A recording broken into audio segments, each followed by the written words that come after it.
Hello and welcome again. This is your host Harshit Simha once again bringing you an interesting topic on waste management. The Ministry of Environment, Forest and Climate Change has introduced the Waste Management Rules 2022, which will come into force from April 1, 2023.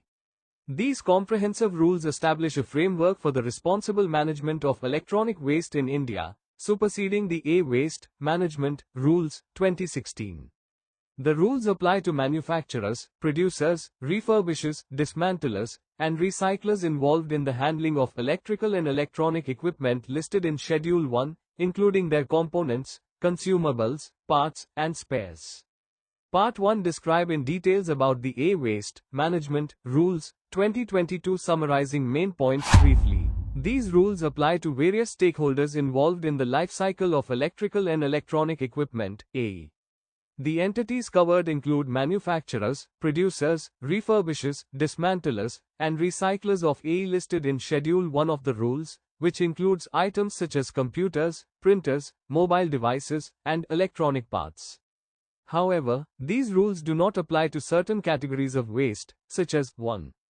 Waste batteries, which fall under the Battery Waste Management Rules 2022. 2. Plastic packaging, governed by the Plastic Waste Management Rules 2016. 3. Products managed under the Micro, Small, and Medium Enterprises MSME Development Act 2006. 4. Waste under the Atomic Energy Act 1962. The implementation date of these updated rules is April 1, 2023, replacing the previous Waste Management Rules 2016.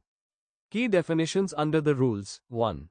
Waste refers to discarded electrical and electronic equipment, including solar photovoltaic modules and panels, either as a whole or in parts, which are no longer useful for their original function or are beyond repair or refurbishment.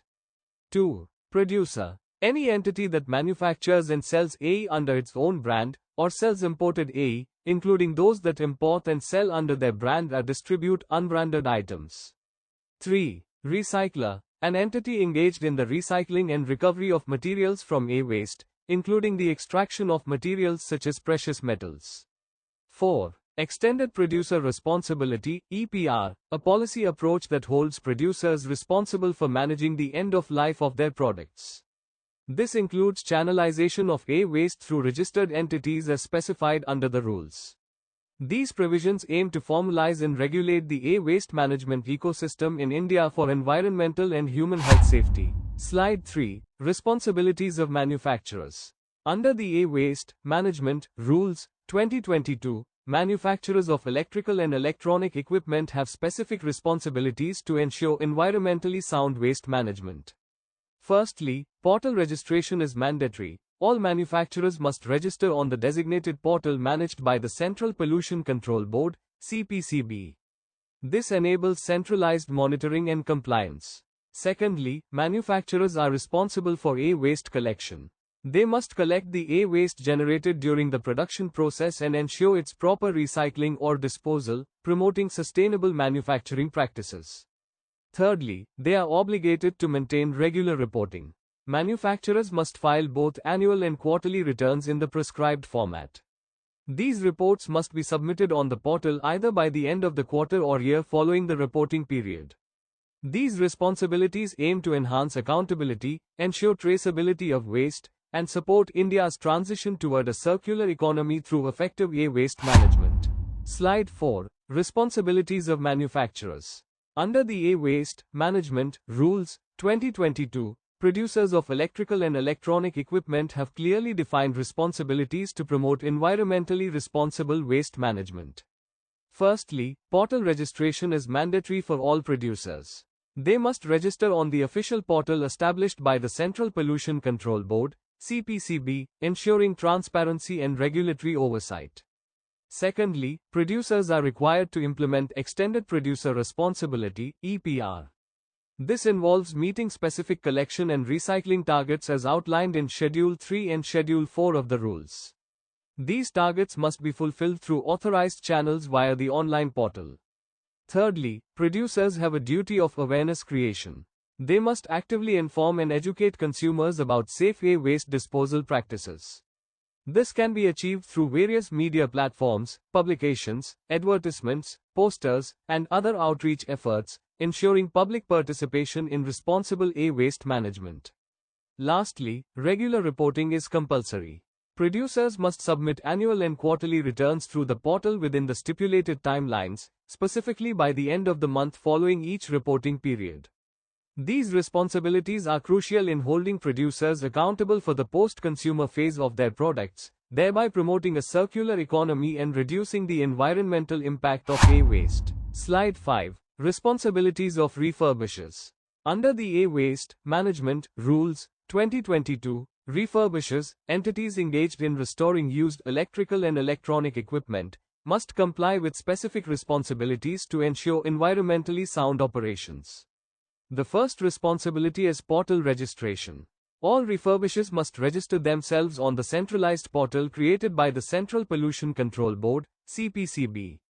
This registration facilitates oversight and accountability.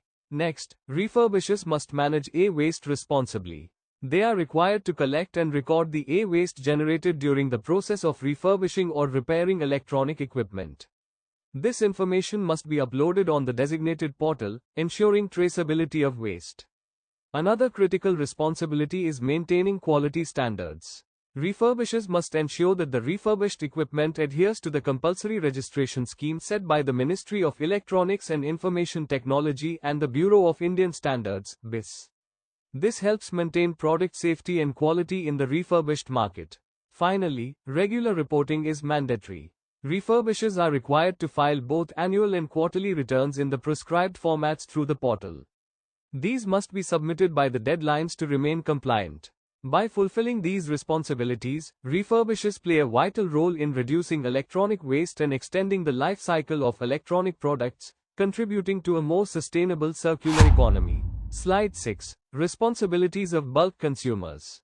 Under the E-Waste Management Rules, 2022, bulk consumers have key responsibilities in ensuring environmentally responsible disposal of electronic waste.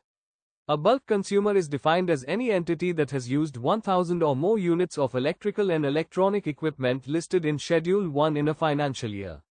This includes businesses, institutions, and large organizations. Firstly, bulk consumers must ensure proper handover of e-waste. All e-waste generated by them must be handed over only to registered producers, refurbishers, or recyclers to ensure it is processed through authorized channels. Secondly, they are required to perform verification. Before transferring any e-waste, bulk consumers must verify the registration status of the receiving entity on the official portal to ensure legal compliance.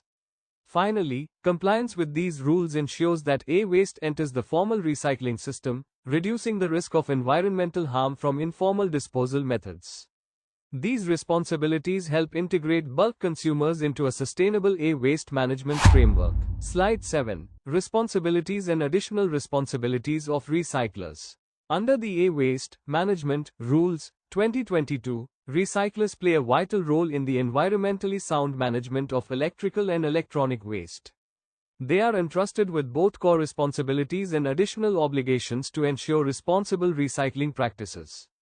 Core responsibilities of recyclers. 1.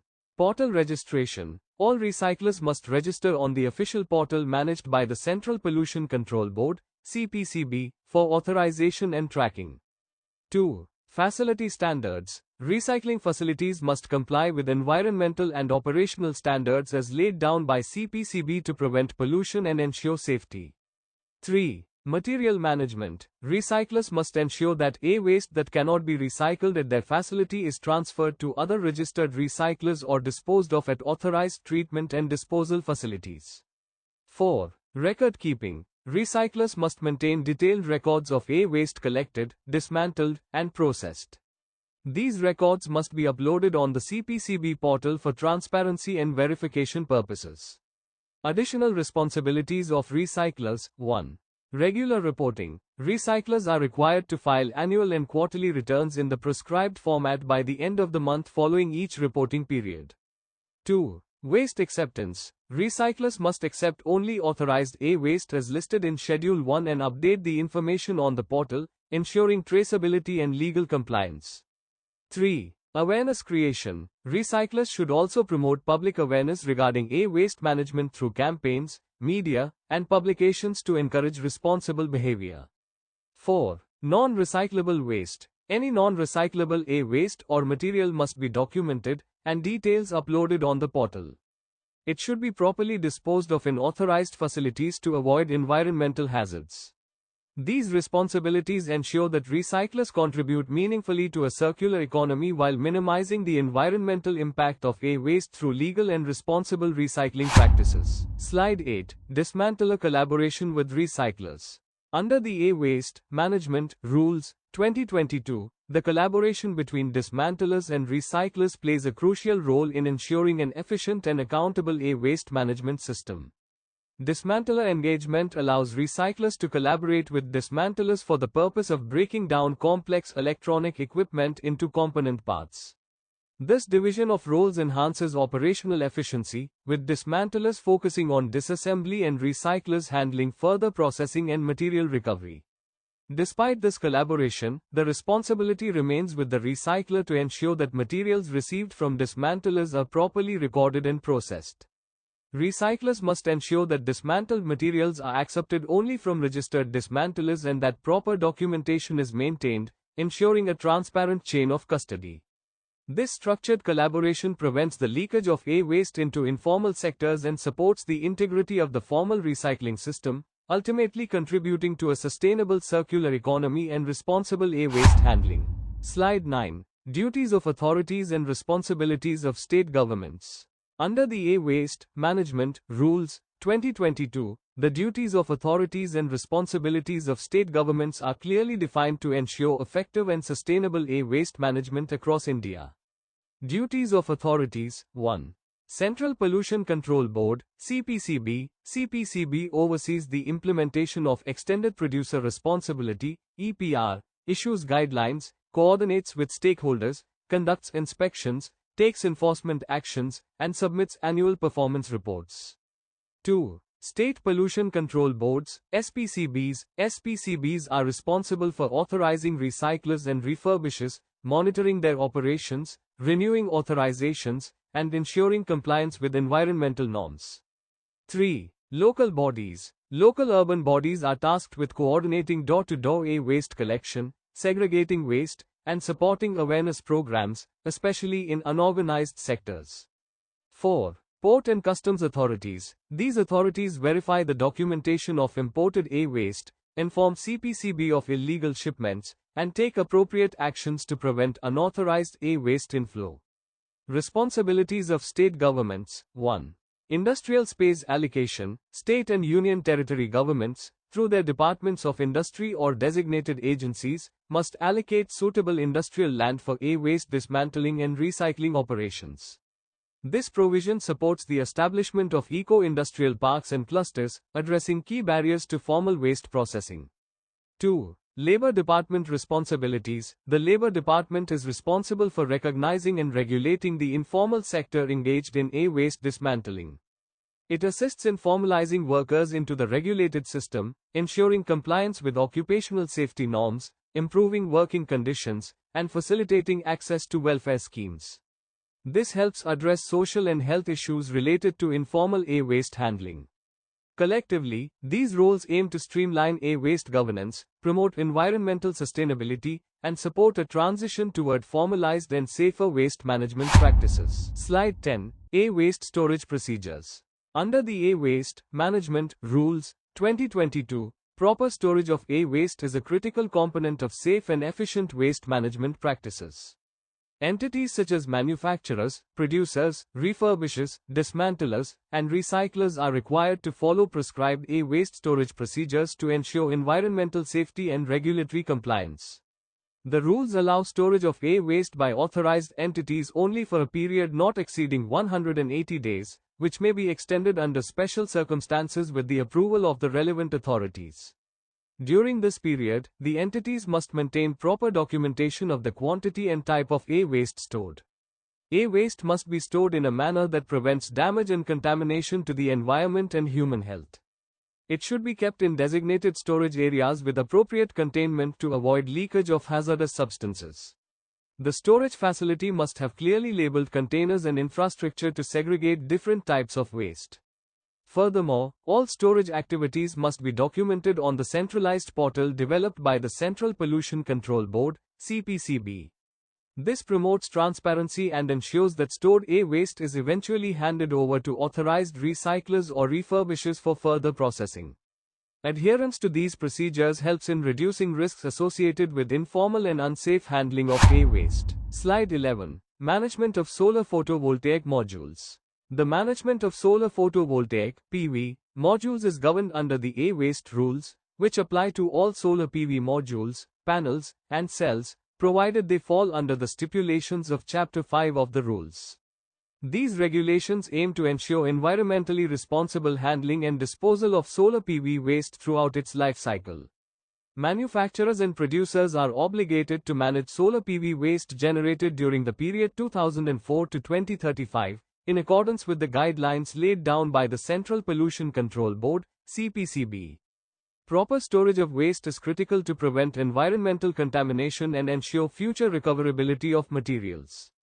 A key requirement under the rules is the submission of annual returns on a dedicated portal for the years 2034-2035 onward. These returns must include a detailed inventory of solar components, thereby promoting transparency and accountability in the waste management process. Furthermore, the recycling and recovery of materials from end-of-life solar PV modules must adhere to CPCB's prescribed guidelines. This is crucial for fostering a circular economy and minimizing the environmental footprint of solar technologies. Overall, these measures are designed to promote sustainability in the rapidly growing solar energy sector. Slide 12. Framework and Regime of EPR. The Extended Producer Responsibility (EPR) system is a crucial policy approach under India's environmental regulatory framework, aimed at holding producers accountable for the end-of-life management of products they manufacture or sell.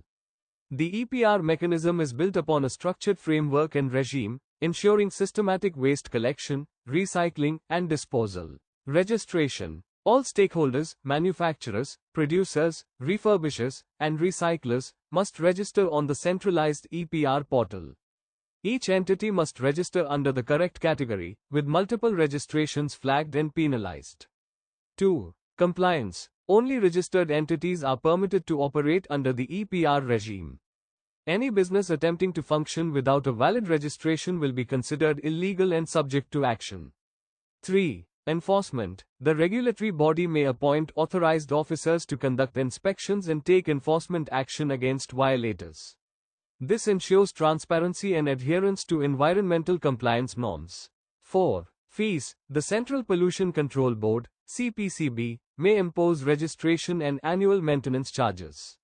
These charges may vary based on the volume and nature of waste handled. Regime 1. Producer accountability. The EPR obligation rests solely with the producer. It mandates responsible collection, recycling, or safe disposal of the waste generated. 2. Target setting. Producers must meet recycling targets that are clearly defined based on production volume and time-bound schedules. 3. Certificate system. To fulfill their obligations, producers can purchase Extended Producer Responsibility Certificates, EPRCs, from registered recyclers through an online platform. This ensures traceability and promotes formal recycling practices. 4. Verification. The system includes strong verification mechanisms such as cross-checking of transactions, documentation, and third-party environmental audits to ensure compliance. The EPR framework promotes accountability, transparency, and sustainable waste management through a legally enforceable and performance-driven approach. Slide 13. EPR Certificate Generation, Recycling. The EPR, Extended Producer Responsibility, Certificate Generation for recycling is a key mechanism in enforcing environmental accountability among producers and recyclers. As per the framework governed by the Central Pollution Control Board, CPCB, EPR certificates are generated exclusively through a centralized portal and are issued to registered recyclers in a prescribed digital format. The quantity of certificates is calculated using a defined formula, QEPR equals QP times CF, where QP is the quantity of the end product and CF is the approved conversion factor. This ensures accuracy and standardization in certificate issuance, reflecting actual recycling activities. Validity of EPR certificates extends up to 2 years from the end of the financial year in which they were generated, unless they are specifically extinguished or cancelled under regulatory provisions. EPR certificates also follow a denomination system, with unique serial numbers assigned to each. Denominations are available in units of 100, 200, 500, and 1000 kg. Special denominations may also be approved by the CPCB steering committee as needed. This digital and quantifiable certificate generation process strengthens traceability, encourages formal recycling, and supports a transparent and accountable circular economy. Slide 14, EPR Certificate Generation for Refurbishing with example. The process of EPR certificate generation for refurbishing plays a pivotal role in extending the life cycle of electronic products and reducing e-waste generation. Under the e-waste management rules, refurbishers are encouraged to participate in the Extended Producer Responsibility (EPR) framework by registering on the centralized portal. Key components of the process: 1. Refurbishing registration. Only registered refurbishers are authorized to generate refurbishing certificates. They must comply with CPCB guidelines and submit data accordingly. 2. Certificate issuance. Based on the verified data submitted by refurbishers, the Central Pollution Control Board (CPCB) issues refurbishing certificates in a digital format. 3. EPR deferment. These certificates allow producers to defer their EPR obligations for a duration specified by the CPCB. This means a producer can postpone their obligation equivalent to the life extension achieved through refurbishment. 4. Incentive mechanism. To ensure quality refurbishment and promote circular economy practices, only 75% of the deferred quantity is credited toward the producer's future EPR obligations once the refurbished product's extended life ends. Example calculation. Assume a producer has an original EPR obligation of 100 tons for the period 2023-2024. The producer purchases 60 tons worth of recycling certificates. Additionally, 40 tons of refurbishing certificates are obtained, which extend the life of those products. Upon expiry of the extended life, only 30 tons, i.e., 75% of 40 tons, are added back as the future obligation. All producers must fulfill their extended producer responsibility obligation as per Schedule 3 and Schedule 4. While they may take help of third-party organizations such as producer responsibility organizations, collection centers, or dealers, the ultimate responsibility remains with the producer. Slide 15. Transaction of EPR certificates and its transparency and reporting. The transaction of EPR certificates is a structured mechanism designed to ensure that producers meet their extended producer responsibility (EPR) obligations transparently and efficiently. These transactions are governed by specific limits, compliance requirements, and digital reporting protocols. Transaction Process 1. Purchase limits. A producer may buy EPR certificates only up to its current year liability. An additional 5% of this liability can be met using leftover obligations from previous years. This ensures producers cannot overcomply in one period and avoid future obligations. 2. Quarterly fulfillment. Obligations must be fulfilled in a phased manner through quarterly purchases of EPR certificates, encouraging consistent and timely compliance throughout the year. 3. Automated adjustment. When certificates are purchased, they are automatically applied to a producer's outstanding liability, with priority given to earlier dues. Any excess certificates are adjusted to subsequent periods as needed. 4. Refurbishing deferment. In cases where refurbishing certificates are bought, only the deferred portion of liability is temporarily waived. After the refurbished product's extended life, the deferred obligation is reinstated as per CPCB guidelines. Transparency and reporting. 1. Certificate visibility. The portal displays real-time availability, price, and details of each EPR certificate, whether for recycling or refurbishing.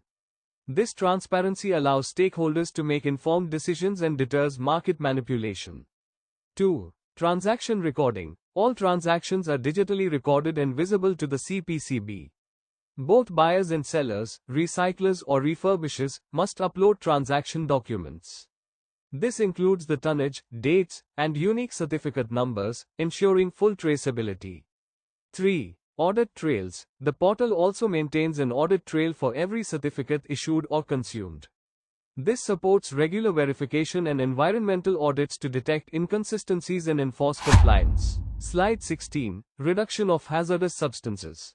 The reduction of hazardous substances, RoHS, is a critical requirement under e-waste and environmental compliance for producers of electrical and electronic equipment. Manufacturers must ensure that their products and components do not exceed the permissible concentration limits of specific hazardous substances. These substances include lead, mercury, hexavalent chromium, polybrominated biphenyls, PBBs, and polybrominated diphenyl ethers, PBDEs, each restricted to a maximum of 0.1% by weight, and cadmium, limited to 0.01%. These limits apply specifically to homogeneous materials, meaning each individual material component must comply. The regulation aims to minimize environmental and health risks during the product life cycle, particularly at the disposal and recycling stages.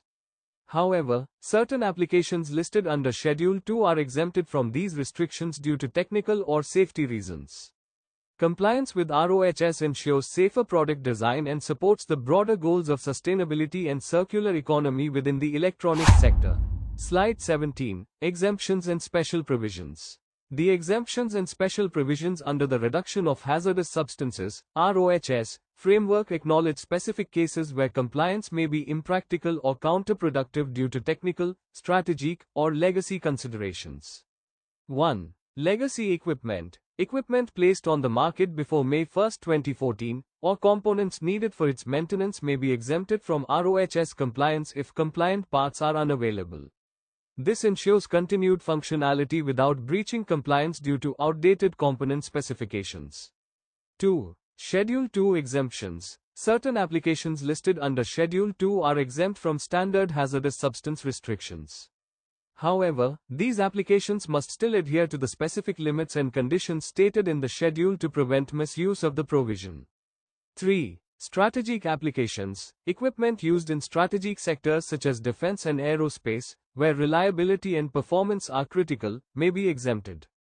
These exemptions are granted when the restricted substances are indispensable for operational effectiveness. 4. Import restrictions. Importers are allowed to bring in new electrical and electronic equipment only if it complies with the hazardous substances limits. Non-compliant imports are strictly prohibited, ensuring uniform adherence to environmental standards. These provisions balance environmental safety with practical, industrial, and national security requirements. Slide 18. Producer compliance requirements and its monitoring and enforcement. Producer compliance requirements under the e-waste management rules focus on ensuring that manufacturers adhere to environmental norms, particularly in reducing hazardous substances. Producers must conduct information disclosure, detailing the constituents of their products and affirming compliance with RoHS norms. They must also submit a self-declaration, taking responsibility for adherence through formal documentation. Manufacturers are expected to incorporate design for recyclability, using techniques that facilitate the easy recovery of materials and reduce waste. Additionally, they must ensure component compatibility by using standardized components that are easily replaceable or upgradable, thereby extending product life and minimizing e-waste. To ensure adherence, compliance monitoring and enforcement is conducted by the Central Pollution Control Board, CPCB. This includes random sampling of electronic equipment to check for hazardous substances. If violations are found, non-compliance response measures are triggered, mandating corrective actions. The CPCB has defined testing methods and protocols to assess hazardous materials. Verification and audit processes further strengthen enforcement through inspections at manufacturing units, refurbishers, dismantlers, and recyclers. Slide 19. Annual Reporting and Transportation and Accident Reporting and Appeals. The annual reporting and transportation of e-waste are critical components of India's environmental compliance framework. The Central Pollution Control Board, CPCB, is responsible for submitting an annual report to the Ministry of Environment, Forest and Climate Change, (MoEFCC), detailing the implementation and effectiveness of the e-waste management rules. This report must be submitted within 1 month after the end of the financial year and includes both quantitative data, e.g., volumes handled, and qualitative insights, along with actionable recommendations for improvement. It serves as an essential feedback mechanism to evaluate the performance of regulatory enforcement.